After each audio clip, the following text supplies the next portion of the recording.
আমাদের যে জুলাই সনদ যেটি বাস্তবায়ন হয়েছে, সেই জুলাই সনদ অনুযায়ী রাষ্ট্রপতি হওয়ার কথা হচ্ছে আপনার উচ্চকক্ষ এবং নিম্নকক্ষের দুটি কক্ষের যে সদস্য তারা গোপন ব্যালটের মাধ্যমে রাষ্ট্রপতি নির্বাচন করবেন। অর্থাৎ সেখানেও ধরেন মাঠ পর্যায়ে যেমন মানুষ ভোটাধিকার দিয়ে তাদের এমপি নির্বাচন করে, ঠিক তেমন একটি বিষয় যে এমপিরা রাষ্ট্রপতি নির্বাচন করবেন গোপন ব্যালটে।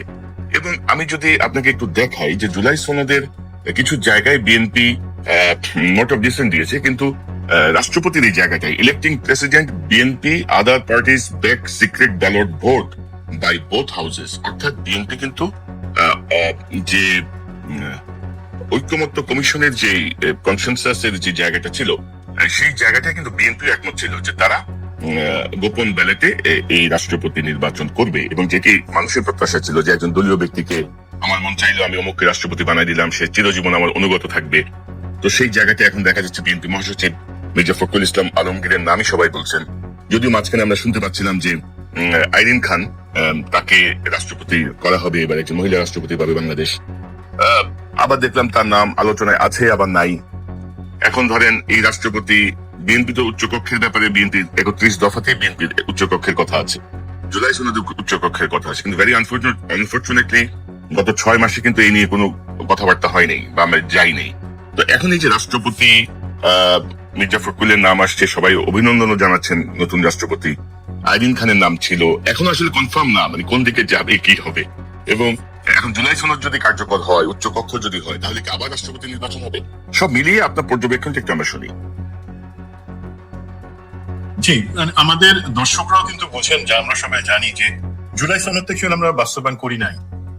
অফিসিয়ালি জুলাই সনদ বাস্তবায়নের ব্যাপারে কিছু জায়গায় নোট অফ ডিসেন্ট ছাড়া আমরা সবাই ঐক্যমত্যে ছিলাম, বাট পরবর্তীতে নির্বাচনের পরে কিন্তু সেটা কার্যত, যদি আমরা প্রতিশ্রুতি পাচ্ছি যে হ্যাঁ জুলাই সনদ বাস্তবায়ন হবে বা অন্যান্য কিছু, বাট অন গ্রাউন্ড আমরা সেই ধরনের কিছু দেখতে পাচ্ছি না।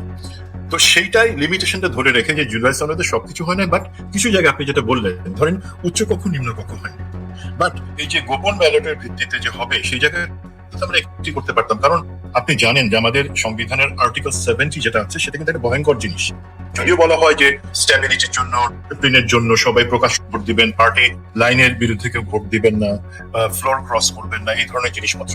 তো স্বাভাবিকভাবেই যে সংখ্যাগরিষ্ঠ দল সে তার সংসদ সদস্যপদ রাখার জন্য প্রত্যেক সদস্যই পার্টি যাকে ঠিক করে দেয় তাকে দিবে, এর বাদে তারা অন্য কিছু চয়েস করবেন। এখন যখন এইটা বাস্তবতা, তখন আমরা কি আশা করছিলাম যে ধরেন বিএনপি থেকে বলা হচ্ছে যে তারা মির্জা ফখরুলকে সম্ভবত রাষ্ট্রপতি হিসেবে যাচ্ছেন, আবার 11 দলীয় জোট থেকে গতকালকে অলি আহমেদকে তারা বলেছেন যে তারা তাকে মনোনয়ন দিচ্ছেন। এই জায়গাটা অ্যাকচুয়ালি আমার কাছে মনে হচ্ছে যে একটা মানে বাচ্চাদের খেলার মতন, যে দেখো দেখো বিএনপি একজন রাজাকারের ছেলেরে দিছে, আমরা একজন বিশিষ্ট মুক্তিযোদ্ধাকে দিছি। এই ধরনের জিনিসপত্র আসবার আগে আমরা কি আশা করছিলাম যে আমরা জানি যে যখন আর্টিকেল 70 এক্সিস্ট করতেছে সেটা আমরা চেঞ্জ করি নাই, এবং সেই ক্ষেত্রে আমরা পারতাম বিএনপি না হোক অন্তত জামাত এনসিপি তারা বলতে পারতো যে দেখো আমরা এই 3 থেকে 4 জনের নাম দিচ্ছি যারা দলীয় না, যাদের দলীয় পরিচয়। সেটাও কিন্তু একটা ডিমান্ড ছিল। কি ছিল জুলাই সনদ? শুধু নির্বাচন না, সেটা রাষ্ট্রপতি যিনি হবেন তিনি দল নিরপেক্ষ।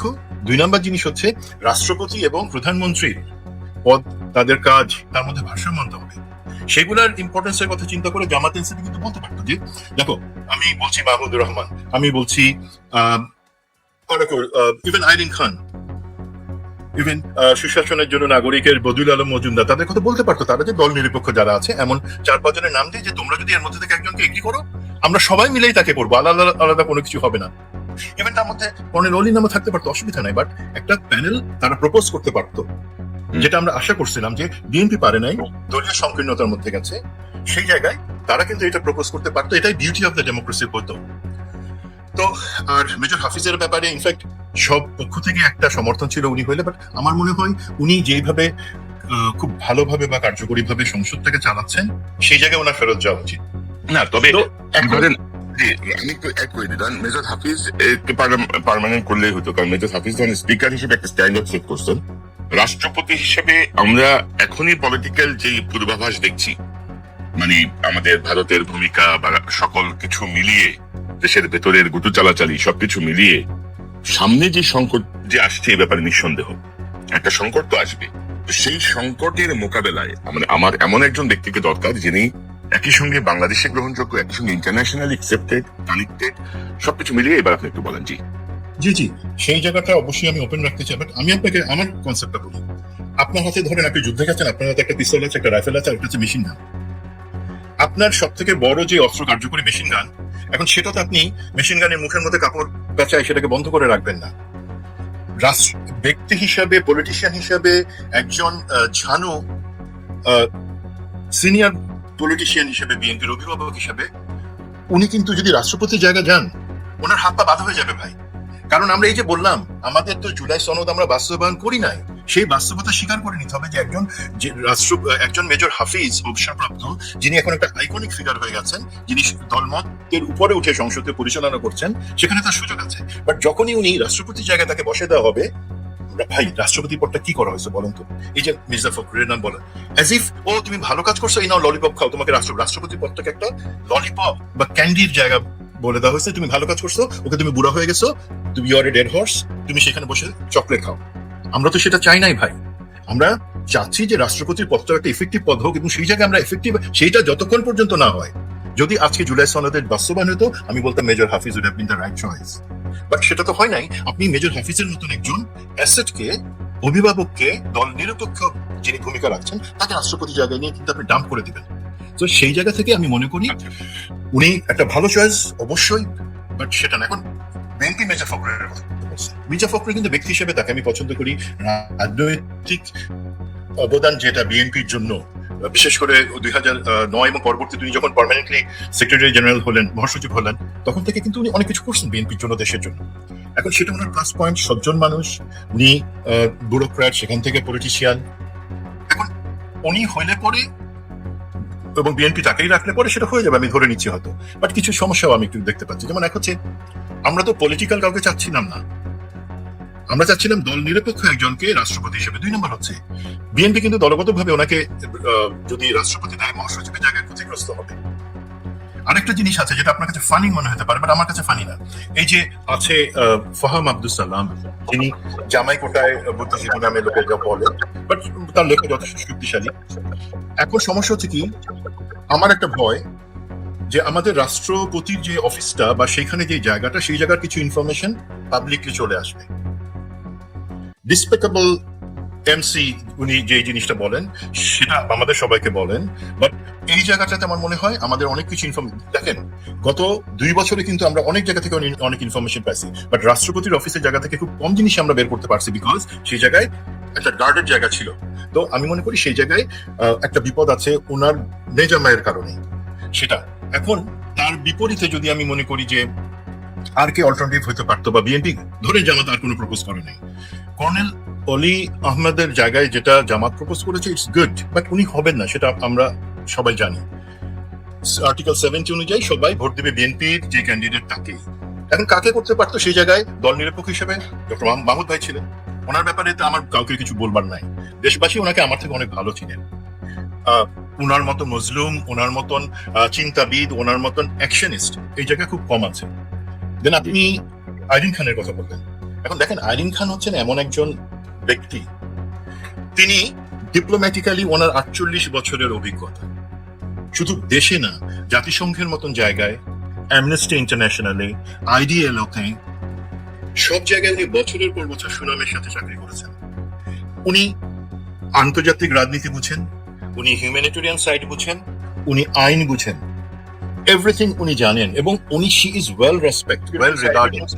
আমাদের এই ইন্টারন্যাশনাল কমিউনিটিতে যত ব্লগ বলেন আপনি, উত্তর, দক্ষিণ, পূর্ব, পশ্চিম, সব জায়গায় শি ইজ ওয়েল রিগার্ডেড। এখন ওনাকে বসাইলে কি 2-3টা চ্যালেঞ্জের কথা লোকে বলতে পারে। আইরিন খান তো ডক্টর জুবায়েদার কাজিন। এখন আপনারা কোন যোগ্যতা ছাড়া অযোগ্য অর্থলোভী কিছু বাপের দোয়া মায়ের দেওয়ার লোককে ক্রিকেট বোর্ডে বিভিন্ন প্রতিষ্ঠানে বসায় রাখছেন, যেখানে তাদের যোগ্যতাই নাই, এবং তাদেরকে সরাচ্ছেন না।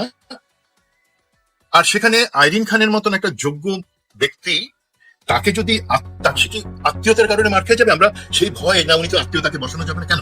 একটা আত্মীয় যদি ভালো হয় তাকে বসাবেন, আমরা সেটা সাপোর্ট করবো।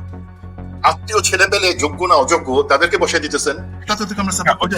মানে ধরেন যে সকল জায়গায় তো সুমন ভাই, আমি যেটা অ্যাড করতে চাই যে ধরেন আলটিমেটলি বিএনপি কিন্তু জুলাই সনদ বাস্তবায়ন করা হবে বলে প্রধানমন্ত্রী, আমাদের স্বরাষ্ট্রমন্ত্রী বারবার কিন্তু বলেছেন যে বিএনপির জুলাই সনদের নোট অফ ডিসেন্ট ছাড়া সকল কিছু তারা মানবেন। তো সেই মানাটাই আমার কাছে মনে হচ্ছে যে এই চুপ্পু সাহেবের পদত্যাগের পরবর্তী এই জায়গাটায় খুব দ্রুত তাদেরকে রাষ্ট্রপতি দিতে হচ্ছে, হয়তো 90 দিনের বাধ্যবাধকতা, কিন্তু চাইলে এর মধ্যেও কিন্তু করা যেত।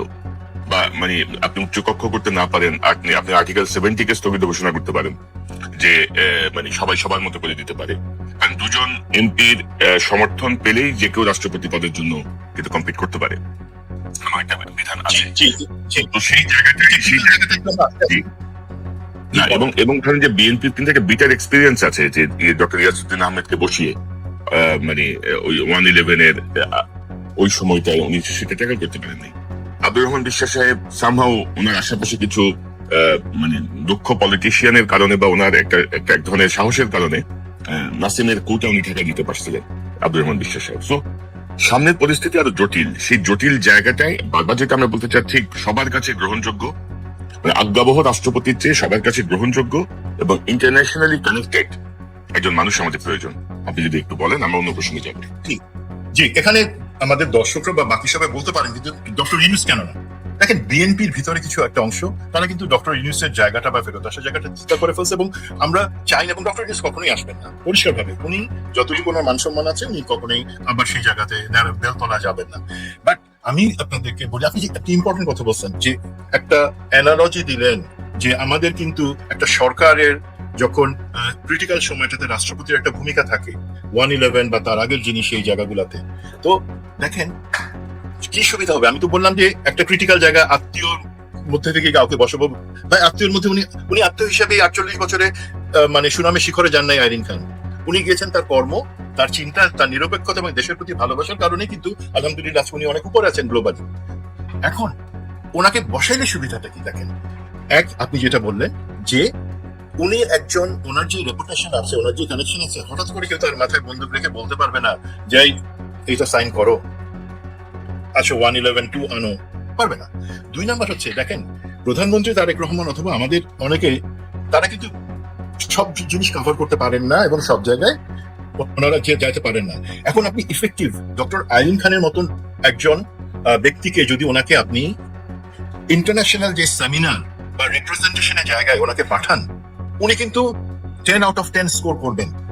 উনি একজন হ্যাভার্ড গ্রাজুয়েট, হ্যাভার্ড ল স্কুল থেকে উনি পাশ করা। ওনার পড়াশোনার জায়গায়, ওনার কাজের জায়গায় উনি জানেন কি করতে হবে। 3 নাম্বার যে জিনিসটা ভেরি ইম্পর্টেন্ট, একটা ব্যালেন্স থাকবে। আমরা যেটা বলছিলাম যে দল নিরপেক্ষ একজন উনি থাকতে পরে, আমরা কিন্তু এই যে মেজর হাফিজ আজকে যে জিনিসটা দেখাচ্ছেন দলের মধ্যে থেকেও, আর উনি যদি এসে বসেন, ওনার যে এক্সপিরিয়েন্স, রেপুটেশন এবং অ্যাপ্রোচ আছে, আমার বিশ্বাস রাষ্ট্রপতির পদটা নিরপেক্ষ থাকবে, ইফেক্টিভ থাকবে, এবং আমরা অনেক কিছু পাবো। আমরা শুধুমাত্র একটা চেয়ারে ললিপপ রেখে দিব যে তুমি যাও গিয়ে ললিপপ খাও, তোমার মরার সময় হয়েছে, নো। সেই জায়গায় আমি রাষ্ট্রপতি পদটাকে সম্মান এবং এফেক্টিভ করতে পারবো, এটা আমার আশা। এখন লোকে বলতে পারে যে না, এখন তো বলে দিচ্ছে না। প্রথম কথা, নমিনেশন যে জোগাড় করছে সেখানে কারো নাম হিসাবে কিন্তু নমিনেশন কালেক্ট করা হয় নাই। সুতরাং বিএনপির হাতে এখনো সময় আছে, যদি তারা মনে করে সত্যি সত্যি অনেস্টলি যে এখানে আত্মীয় বর্ণ প্রশ্ন না, তাকে একজন ভালো লোককে আমরা দেখতে চাই। আপনি মাহমুদুর রহমানের সাথে কথা বলতে পারেন, আপনি আইরিন খানের সাথে কথা বলতে পারেন। জি, সেই জায়গায় আপনার স্কোপ আছে। বিএনপি 2টো নমিনেশন পেপার নিয়েছে, আমরা সংবাদপত্রে যেটি দেখেছি। আর আমার মনে হচ্ছে আপনি আইরিন খানকে সমর্থন করছেন বা আপনার পছন্দের একজন মানুষ, কিন্তু বাস্তবতা হচ্ছে যে রাষ্ট্রপতি এবং প্রধানমন্ত্রীর ক্ষমতার যদি ভারসাম্য না আসে, রাষ্ট্রপতি সেই পুতুল লিডার থেকে যাবে। এবং জুলাই সনদ অনুযায়ী যে কথাগুলো বলা হয়েছে, রাষ্ট্রপতি প্রধানমন্ত্রীর ক্ষমতার ভারসাম্য, রাষ্ট্রপতিকে আরেকটু ক্ষমতায়িত করা, এই জায়গাগুলো যদি না হয়, ওই যে এরকম বিধানত আছে যে রাষ্ট্রপতির বিবেচনার জন্য প্রেরিত হইলে রাষ্ট্রপতি যদি মানে 48 ঘন্টার মধ্যে বা 72 ঘন্টার মধ্যে সম্মতি না দেন, সেটাও সম্মতি দিয়েছেন বলে গণ্য হইবে। এরকম ব্যাপার তো আছে বাংলাদেশের আইনের, সংবিধানে। সো আমরা চাই যে আইরিন খান একটা চয়েস হতে পারে, যেহেতু তার নাম আলোচনা এসছে। শুধু আত্মীয়র কারণে, আত্মীয় ভরে আছে পুরো সরকারে, আত্মীয় আর চামচায় ভরে আছে পুরো সরকারে, তো সেখানে শুধুমাত্র অযোগ্য আত্মীয়, আমি বলবো অযোগ্য আত্মীয় আপনাকে সব জায়গায় বলে রাখছেন। যোগ্য আত্মীয় বসেন, আমরাই সাপোর্ট করবো। যোগ্য একজন মাহমুদুর রহমানকে আনেন, আমরাই সাপোর্ট করবো, বিরোধী দল সাপোর্ট করবে। আর ইতিমধ্যে আপনি জানেন যে মির্জা ফখরুল ইসলাম আলমগীর বেশ কয়েকবারই বলেছেন যে তার শারীরিক অবস্থা ভালো না, তিনি রাজনীতিও করতে চান না, অবসরে যেতে চান। তো মির্জা ফখরুলকে মূল্যায়ন করা উচিত, বাট সংকট, আমার অ্যাকচুয়ালি সুমন ভাই পুরো বিষয়টা হচ্ছে আমি ব্যক্তিগতভাবে কাউকে সমর্থন বা অসমর্থন করছি না। আমি চাচ্ছি যে এমন যোগ্য কেউ বসুক, যেটি আমি প্রজেক্টেড দেখছি, আপনিও দেখছেন, আপনার সঙ্গে আমার যখন পার্সোনালি কথা হয়, যে সামনের যে সময়টা আসছে সেই সময়টায় রাষ্ট্রপতির ঘাড়ে যখন পুরো রাষ্ট্র যে চেপে বসবে, মানে রাষ্ট্রের দায়িত্ব যখন চেপে বসবে, তখন আসলে কিভাবে তিনি অ্যাক্ট করবেন, কারণ আমাদের অতীতের অভিজ্ঞতা ভালো না। তো এখন দেখা যাক, আমরা আমাদের বার্তা পৌঁছাই দিচ্ছি, বিএনপি কি করে, বিএনপি যা বুঝে সেটাই করবে, আমাদের তো কিছু করার নেই। তো আমরা দেখছি যে ভারতের সাথে বাংলাদেশের একটা কূটনৈতিক টানাপোড়েন শুরু হয়েছে সুমন ভাই, এবং ধরেন যে বিশেষ করে আমি যেটি বলছিলাম প্রথমে, যে গত 54 বছরে সবচেয়ে কঠোর বিবৃতি বা প্রতিবাদ জানিয়েছে বাংলাদেশ পলাতক হাসিনার প্রেস কনফারেন্সের পর। এখন আমরা দেখছি ত্রিবেদী দৌড়াদৌড়ি করছেন, পররাষ্ট্রমন্ত্রীর সঙ্গে বৈঠক করছেন, আজকে প্রধানমন্ত্রীর সঙ্গে বৈঠক করেছেন, রয়ের স্টেশন চিফ না প্রধান, রয়ের প্রধান, তিনি বাংলাদেশে এসেছেন, রয়ের প্রধান বাংলাদেশে এসেছেন। তো সবকিছু মিলিয়ে এই বাংলাদেশের বিবৃতি, বাংলাদেশের বর্তমান অবস্থান, এই জায়গাটাকে একটু প্রজেক্ট করতে পারেন, যে কি মনে করছেন আপনি, কিভাবে দেখছেন? আচ্ছা ভাই, প্রথম কথা হলো আমি একটু শপথ নিয়ে নিই, যাহা বলিব সত্য বলিব, সত্য বই মিথ্যা বলিব না, কোনো কিছু মন গড়া কোনো কথার এখানে স্কোপ নাই। ওকে, জিনিস এটা হচ্ছে, লেটস লুক ব্যাক। মানে যেই টানাপোড়েনের কথা বলছেন, বা ইভেন আমাদের 36শে জুলাই উপলক্ষে 2 বছর পূর্তি উপলক্ষে যেই মানে একটু দুঃখজনক কিছু ঘটনা ঘটে গেল, সেই জায়গাগুলো অ্যাকচুয়ালি যা দেখছি সেগুলো কিন্তু শুরু ভাই বেশ কয়েক মাস আগে।